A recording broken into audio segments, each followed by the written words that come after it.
አንድ መስማት ያለብህ ዜና አለ። ምንድነው እሱ? እቻ አሮጊት ማለቴ የብሌን አሳዳጊ ናት። የዳግም ወላጅ እናት ናት። ምን? እንዴት አወቅሽ? አሁን ገነት ልጇን ታገኝ እኛ ቤት መታለች።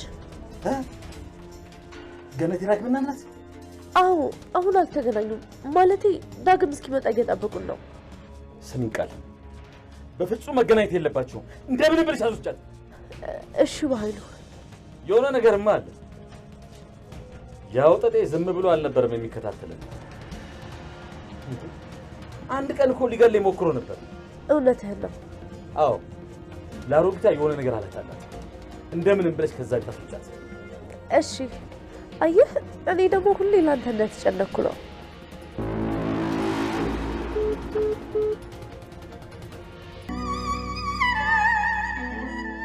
ማዘር ብሌን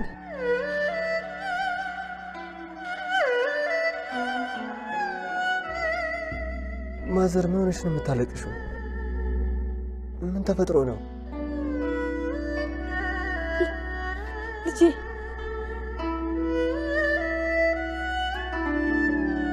ለበኃይሉ ገነት እናት እንደሆነች ነግሬዋለሁ።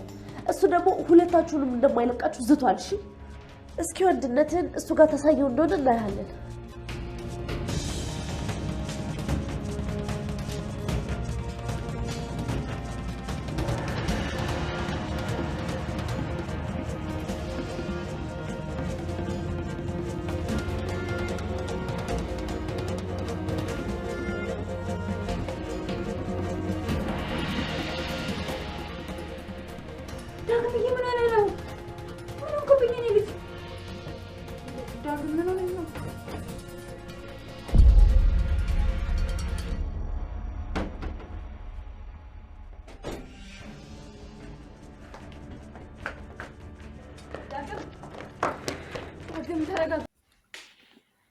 ሰላም ሰላም፣ ውዴ ቻናሌ ቤተሰቦች እንዴት ናችሁልኝ? ደህና ናችሁ ወይ?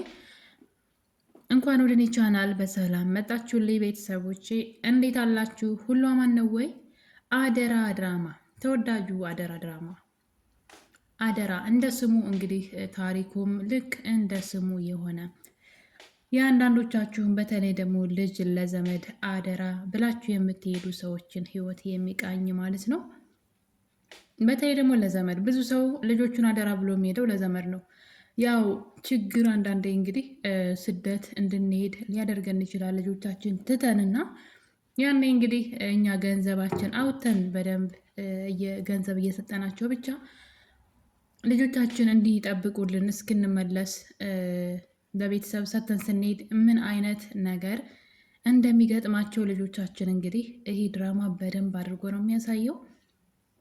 እንግዲህ ከክፍል 1 እስከ ክፍል 34 ድረስ ስታዩት የራሷ ዘመድ በሆነ ነው እንግዲህ በገዛ ወንድሟ ነው ሰላም የምትባለው ሴት ብሌን የምትባል ልጅ እንግዲህ ገና ህፃን እያለች ገና 6 ዓመት እያለች ነው ትታት ወደ አረብ ሀገር ሄደችው እና እንግዲህ አደራ ብላው ስትሄድ ወንድሟን ገንዘቡን ከላክሽ ምንም ችግር የለውም ብቻ እንጂ ገንዘብ ቶሎ መላክሽ እንዳትረሽ ብሏት ነበረ። እና በሰዓቱ ወንድምየው ራሱ አረብ ሀገር እንድትሄድ እህቱ በጣም ይፈልግ ስለነበረ ልጅቷን በደንብ እንደሚይዝላት ቃል ሲገባላት አይተናል። እሷም አደራ እያለቀሰች እግሩ ስር ተደፍታ አደራ ወንድሜ ስትለው አታስቢ እያላት ነበረ።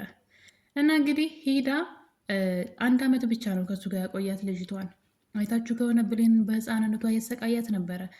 ህፃን ልጅ ናት፣ ምግብ ካልሰራሽ ይላት ነበረ እና ምግብ መስራት አታውቅም የሆነ ብቻ በጣም ቅመም ነበረች ልጅቷ። ደግሞ በጣም ጎበዝ ነበረች እና በሰዓቱ ምግብ መስራት የማችልበት እድሜ ናት። ግን እንደዛም ሆኖ ታበስል ነበረ እና አስቤዛ ሰውየው አይገዛም። የሆነ በርበሬ በእንጀራ ስታቀርብለት በርበሬውን እንዲያቃጥላት ለእሷ ያጎርሳት ነበር። ህፃን ልጅ ናት እና ጥቅልል አድርገው እንዴት ለእኔ በርበሬ ታቀርብ ይለኛለች የት ታምጣው? እና በዚህ መጠን እያሰቃየ ልጅቷን ለ1 ዓመት ነው የጠበቃት። ሰላም ደግሞ አረብ ሀገር ሄዳ ያላሰበችው እሷ ያሰበችው ያቀደችው ሳይሆን ያላሰበችው ሌላ ታሪክ ገጥሟት ትንሽ ጊዜ እንዳወራቻቸው ድምጿ ጠፋ። ገንዘብ እየላከች ሰውየውም 1 ዓመት ጠብቋት ደብዘዋል። ልክ እህቱ እንደጠፋ ሲያቅ ልጅቷን አውጥቶ ነው የጣላት በጭካኔ ማለት ነው። እና አደራ ስትለው እህቱ አታስቢ እህቴ አደራሽን ጠብቃለሁ ብሎ አደራውን የበላ ወንድም ነው እንግዲህ አስቡ። የገዛ ወንድም እንግዲህ ማለት ያቺ በላይን ማለት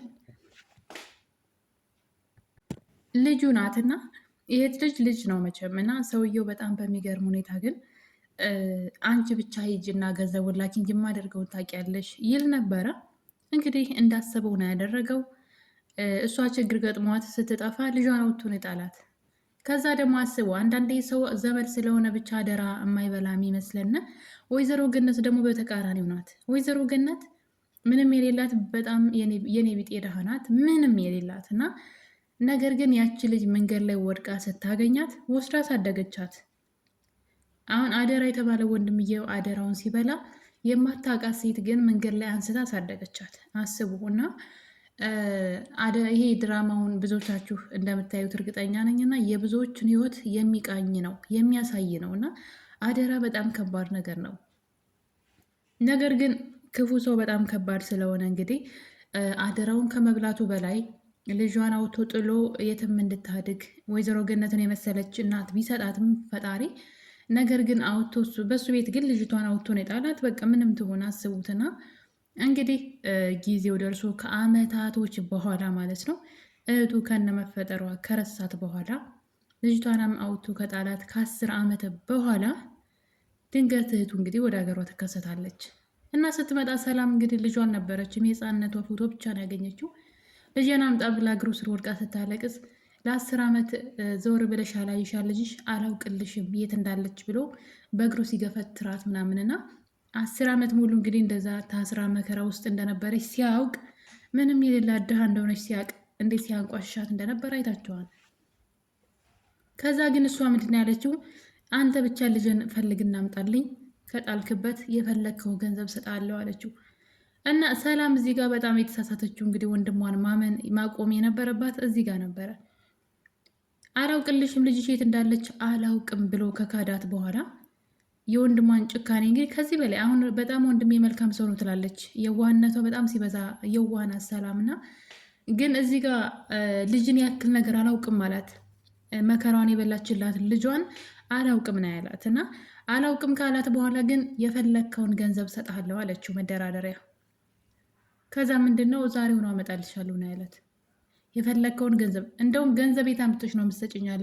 ገንዘብ ከየት ነው የምታመጪው? ታስረሽ አይደል የኖርሽው ሲላት ያው የታሰርኩበት ነገር ስህተት ስለነበረ የ10 ዓመት ደመወዝ ሰዎቼ በርከት ያለ ገንዘብ ነው የሰጡኝ፣ ህይወቴን የሚቀይር ገንዘብ እና ለገንዘቡ አታስብ የፈለግከውን እሰጥሃለሁ እንደዚህ ነው ያለችው። እንግዲህ ወንድም አደራ ተብሎ የተሄደ ሰው ወንድም ልጅቷ የት እንደጣላት አላውቅም ብሎ ሲረግጣት እንዴት ይሄን ረስታ አሁን ላይ ወንድሟ እንዳመነችው አላውቅም። 10 ዓመት ሙሉ የበደላት ወንድሟ አደራዋን የበላው ወንድሟ ከመጣች በኋላ ደግሞ ያንን ክህደቱን ቀጥሎበታል።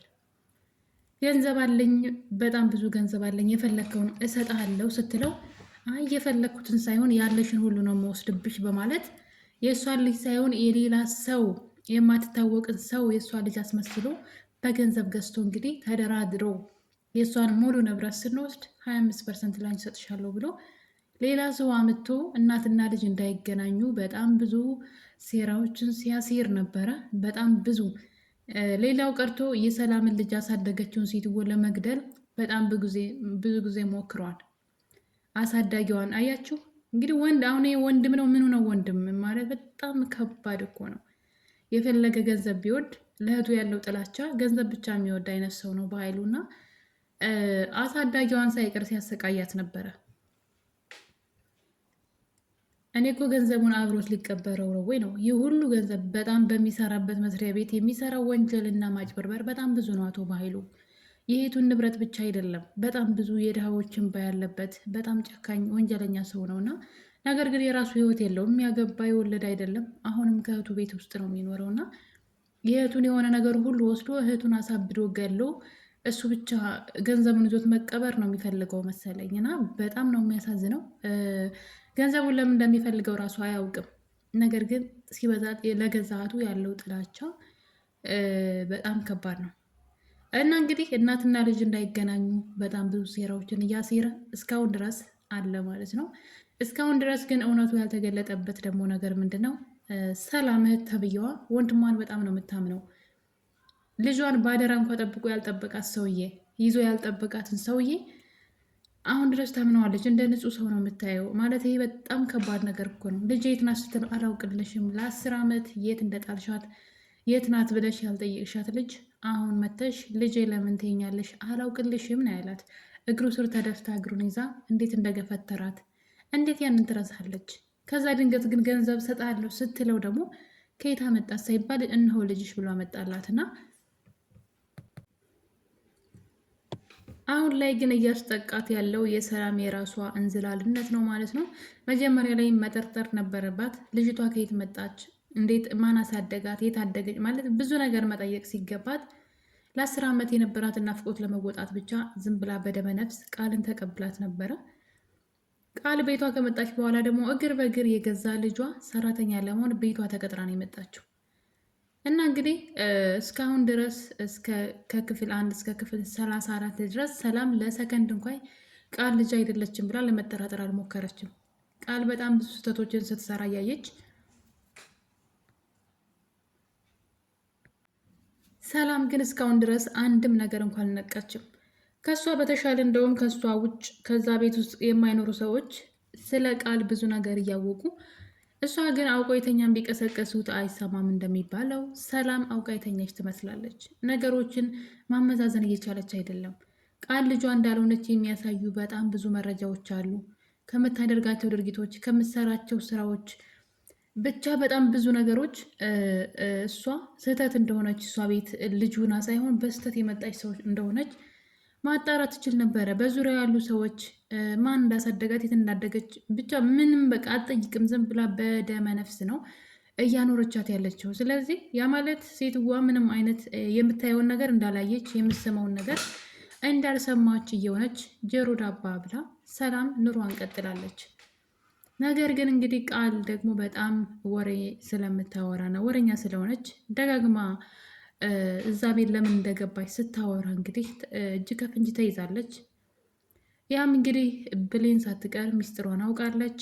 ጭራሽ ሰላምን ገድዬ ወንድሟንም አሳስሬ በዙሪያ ያሉ ሰዎችን አስወግጄ ሙሉ ለሙሉ ንብረቷን ለግል ያደርጋለሁ እያለች ስትፎክር እንግዲህ የብሌን ጆሮ ውስጥ ደርሷን የወሬ ሌላው ደግሞ እንግዲህ የብሌንና የሰላም ታሪክ ይመሳሰላል።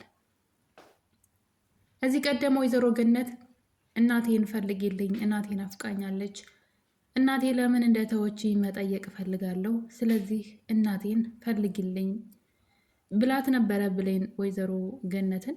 እና ወይዘሮ ገነት ከዚህ ጊዜ በኋላ እንግዲህ የእሷን እናት ለመፈለግ በጣም ብዙ ስትጥርና ስትፈልግ አይተናታል። እናም አንድ መረጃ አግኝታ ነበረ።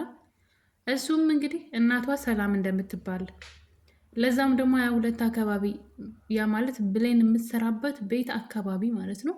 ሰላም የምትባል ሴት እዛ አካባቢ የድሮ ሰፈሯ ቤት ገዝታ እንደምትኖር ከአረብ ሀገር ተመልሳ በጣም ተመሳሳይ ታሪክ ማለት ነው። እናም ብሌን የምትባል ልጅም ስትፈልግ እንደነበረ መረጃ አግኝቻለሁ እና ዛሬውኑ እናትሽ ከወስድሻለሁ አለቻት። እንግዲህ አስቡ፣ ተመሳሳይ ታሪክ ነው ይሄ ታሪክ ማለት ነው። እና ወዲያው እንግዲህ ብሌን እናቷንና ብሌን እንዳታገናኙ ብሎ የሆነ ሰው መጥቶ በልጇ ያስፈራራታል። እና ለምንድን ነው ማለት እናቷ እንዳለች በህይወት ወይም ደግሞ በጣም ቅርብ እንደሆነች ለነሱ ለብሌን ያልነገረቻት ለምንድን ነው? ሰውየው በልጇ አስፈራራት። ልጅሽ በህይወት አለ ብሎ በስልክ ካገናኛት በኋላ አንድ ነገር አድርጋለሁ ብትይ ልጅሽን እገለዋለሁ አላት ሰውየው። አሁን እሷ ታውቃለች ማለት ነው። በቃ ቢያንስ እንዳገኘቻት እናቷ ይቺ ሴት እንደሆነች እናቷ ወይዘሮ ገነት ታውቃለች። ነገር ግን እንዳታገናኝ ብለው ሰዎች ናቸው ያስፈራሯት። እና ከዛ በኋላ እንግዲህ ብዙ ነገር ተቀይሯል። ግን ወይዘሮ ገነት ጉዳዩን እየተናገረች አይደለም።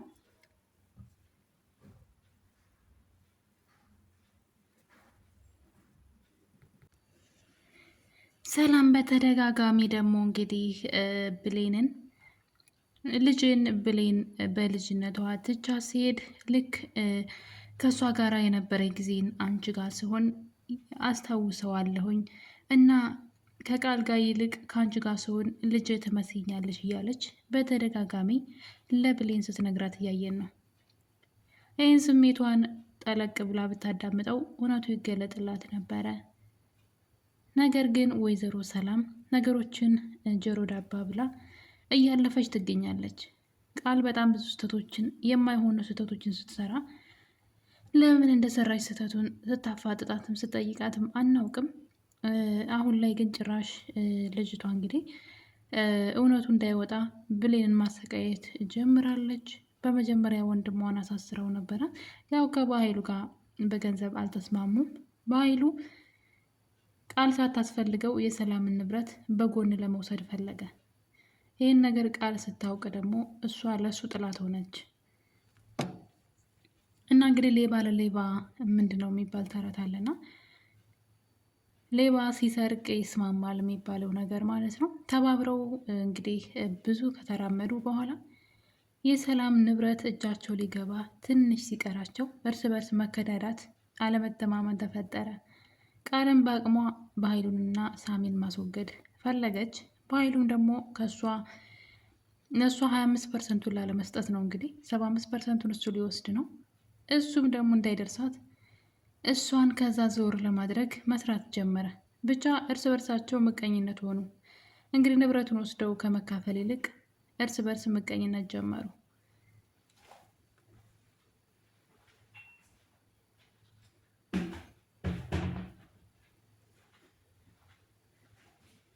እናም እንግዲህ አንዱ የአንዱን ጉድለት ሲፈልግ ድንገት ቃል ግን የአቶ በኃይሉን ደካማ ጎን አገኘችው።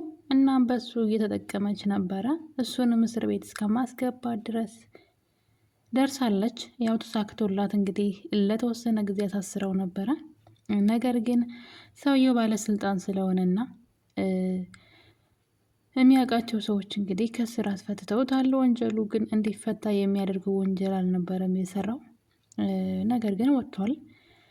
በዛ ላይ ደግሞ በጣም እንደዚህ እንዲወጣ ያደረገው ነገር የሰላም ተግባር ነው። ሰላም ንብረቶቿን ሁሉ በስሟ ስታደርግ ሰላም ለመግደል በጣም የዘገዩበት አንደኛውና ዋነኛው ምክንያት ሰላም ንብረቷን ሙሉ ለሙሉ በስሟ ስላላደረገች ነው። በስሟ አልሆነም ማለት ደግሞ ቃል ወራሽ መሆን አትችልም ማለት ነው። ስለዚህ ንብረቶቿን ሁሉ በስሟ እያደረገች ነበረ። ለዛ ነው እሷን መግደል የተዉት። ከመጀመሪያው ጀምረው ሊገሏት ነበር ሀሳባቸው። እና እንግዲህ እሷ አሁን ላይ ንብረቱን በስሟ ማድረግና ቃልን ደግሞ ልጇ ወራሽ አድርጋ ውርስ ውስጥ ማስገባት ስራዎችን እየሰራች እንዳለች ሲያቅ እንግዲህ አቶ በኃይሉ በፍጥነት ከእስር ቤት ወጥቷል። ነገሩ አልተመቸውም ወይም ደግሞ አላማረውም የቃል ተንኮል እንደሆነ ስላወቀ እንግዲህ ከእስር ቤት ወጥቶ አሁን ላይ ሁሉንም በአካባቢው ያለን አብሯቸው ሲሰሩ የነበሩትን ሁሉ አስወግዶ ብቻውን የሰላምን ንብረት ለመቆጣጠር እየሞከረ ይገኛል። ከዛ ቀድማ ግን ብሌን ልደርስበት ትችላለች ብዬ አስባለሁ። እና ውድ ቤተሰቦቼ አደራ ክፍል 34 እንግዲህ ሊመስል ነበር። በሌላ እስከምንገናኝ ሰላም ሁኑልኝ።